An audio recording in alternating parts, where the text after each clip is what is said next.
Bismillahirrahmanirrahim. Welcome to Ordinary Days. In this video, we are going to discuss the optics of the eye chapter. But in this chapter, which is actually the chapter number 50 of your Guyton and Physiology, which is about the optics of vision, I have made notes. I hope you understand through these notes. Let's begin with that. So now we need to know that this is our eye. You can see this is our cornea. Then we have this portion which is the aqueous humor. Then we have this lens, etc. So now they tell you that there are different interfaces from the air till the vitreous humor. So first interface lies between the air and the anterior surface of cornea. Second interface is going to lie between the posterior surface of cornea and aqueous humor. Third one lies between the aqueous humor and anterior surface of lens. And fourth one lies between the posterior surface of lens and the vitreous humor. Now we need to know the different refractive indices of different things. First of all, air has a refractive index of 1. Cornea has a refractive index of 1.38. Aqueous humor has a refractive index of 1.33. The lens has a refractive index of 1.40, and vitreous humor has a refractive index of 1.34. So the maximum refractive index difference we can see is between the air and the cornea.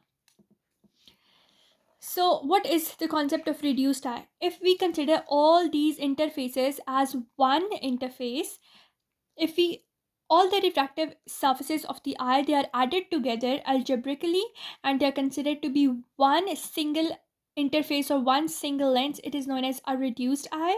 Now they are saying that this reduced eye is located 17 millimeters in front of the retina and it has a power of 59 diopters. Now they are saying this 59 diopters power, two-thirds of the power is given by this cornea and one-third by the lens.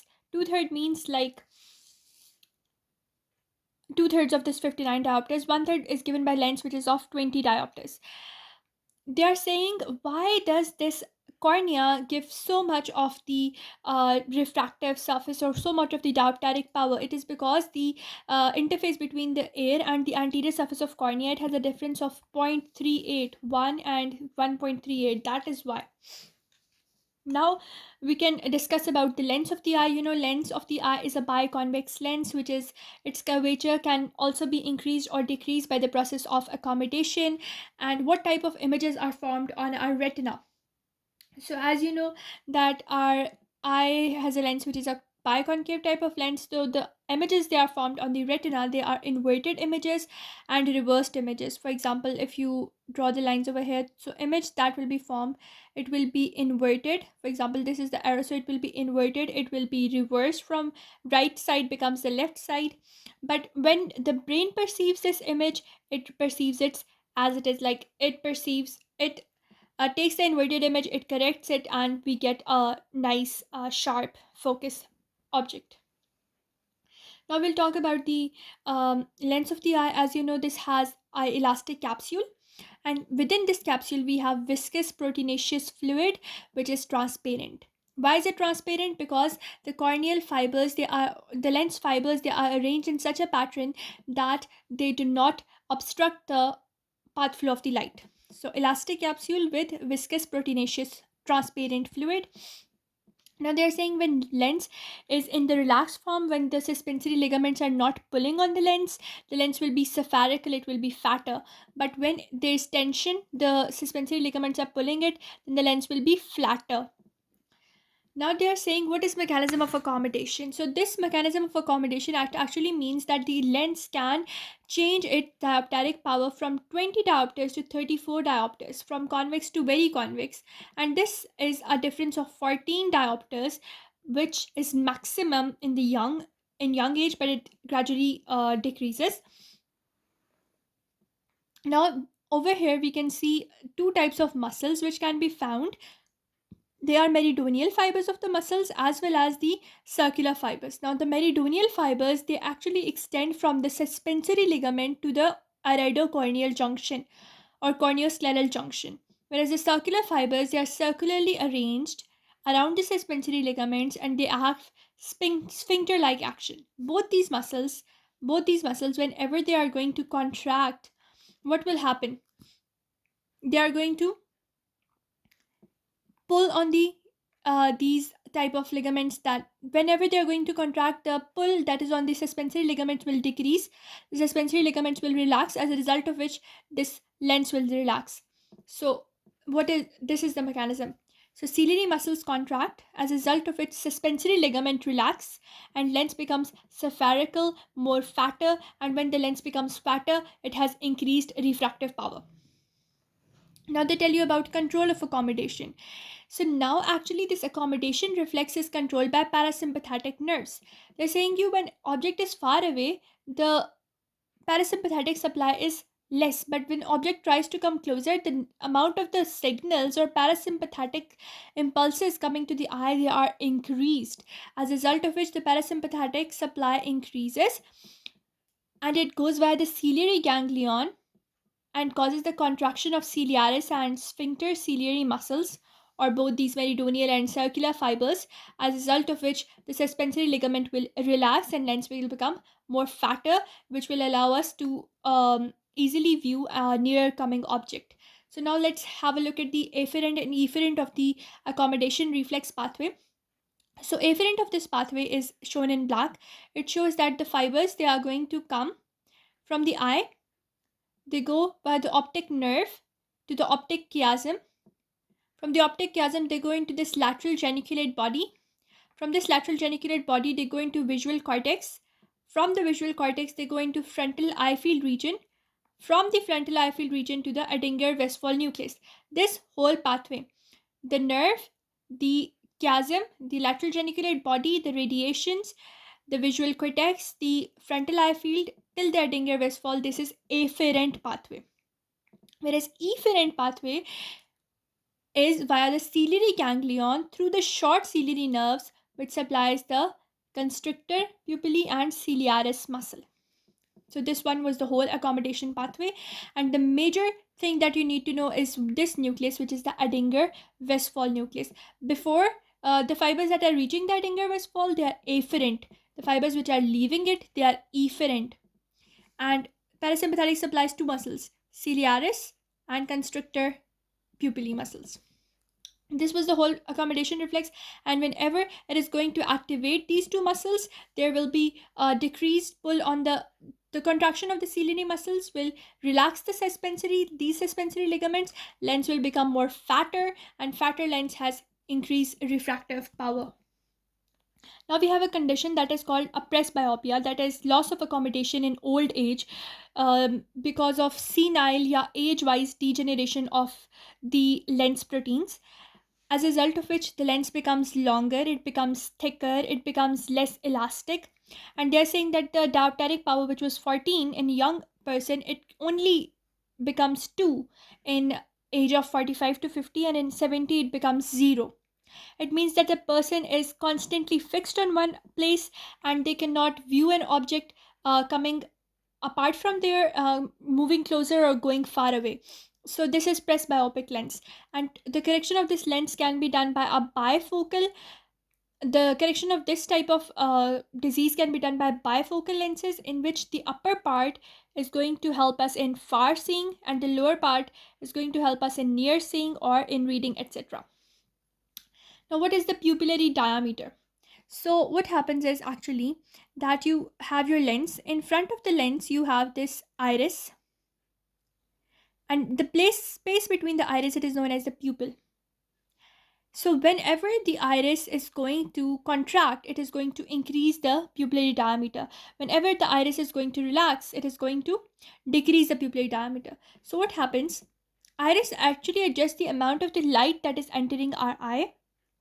In sunlight, the amount of light that is entering our eye is very large amount. So the iris, what it does is it relaxes and it decreases the diameter.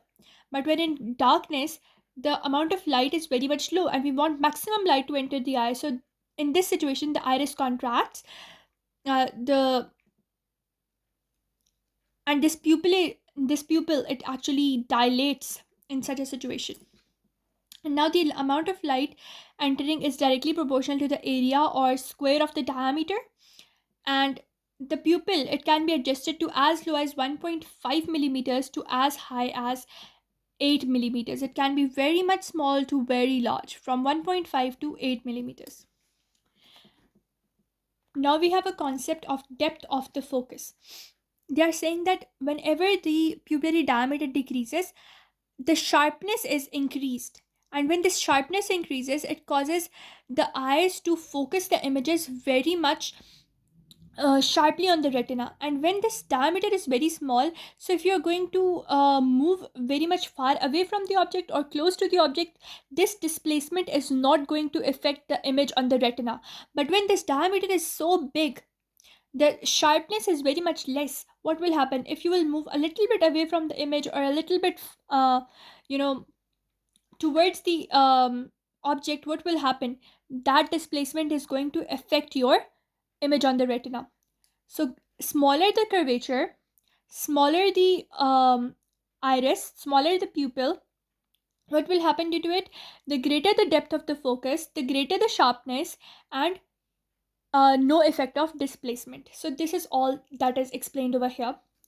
Now we can talk about emmetropic vision. Emmetropic vision is normal vision in which our eyes are very much normal and parallel rays are sharply focused on the retina. And in this situations, when the ciliary muscle contract, the lens becomes fatter, its refractive power is increased. But there are two other conditions, which is hyperopia and myopia. How to remember this? The mnemonic for it is my name. So you know MN. For M we have myopia, it means nearsightedness. This is one mnemonic to remember this. What is hyperopia? Hyperopia means farsightedness, that you can clearly see objects which are far away but not the objects that are close to you.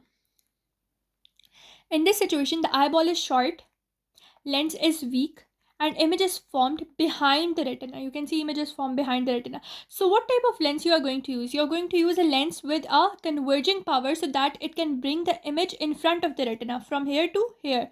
So the type of lens that will be used will be a convex lens. And in this situation, if the ciliary muscles contract, you can easily this accommodation purpose of the eye, it is going to help you in looking at the closer objects. But in myopia, which is a normal condition in all of the young adults, what happens is nearsightedness, that you are very much clear. You can clearly see the objects but that are nearby, but you cannot see the objects which are far away. In such a situation, eyeball is longer, the lens is very much stronger, and image is formed in front of the retina. So now you need a type of lens which will help you to diverge these light rays so image can be formed on the retina. So type of lens that will be used for correction is concave lens. Also in this, the eye cannot aid in the farsightedness view. You cannot see in any way. Without any aid, you cannot see the objects which are far away, but you can clearly see the objects which are close to you.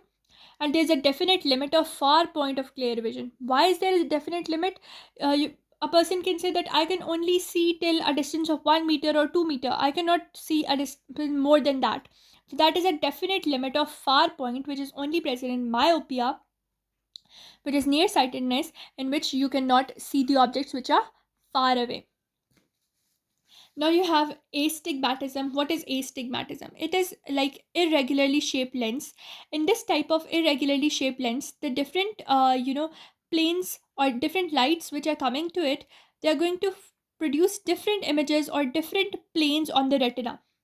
The image will become blurry. You cannot correct it, you cannot visualize the image, and no natural accommodation of the eye can help you in this type of astigmatic lens. So what are you going to do? The correction is firstly by a spherical lens, this convex or concave lens by trial and error method.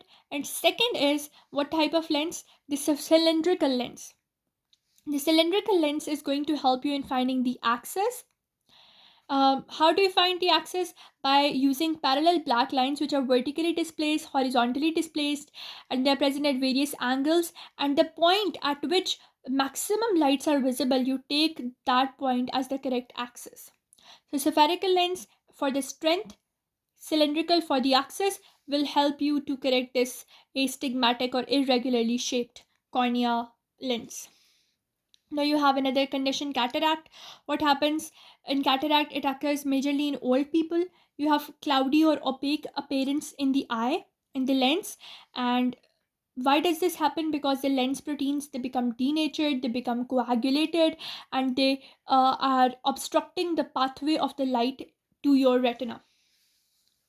Now you have contact lenses. So what happens in contact lens? So for example, this is your eye, and whenever you're going to put a contact lens on your eye, it is going to nullify the power of this cornea. So glass or contact lenses are majorly made of glass or plastic. They are held by the tear film between the cornea and the lens. They nullify the anterior surface of the cornea, that is, they nullify corneal refraction.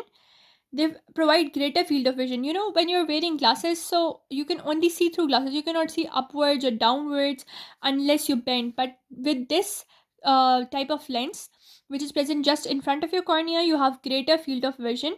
And in the when you're using glasses, the objects actually appear smaller, but in the contact lenses, the size of the object is not affected. And these contact lenses can also be used in astigmatic person and keratoconus lens as well. So with that, we are done with the second portion of this optics of the eye chapter. In the next portion, we are going to discuss something else, inshallah. If you like my videos, please like, share and subscribe, and let's move to part number 3.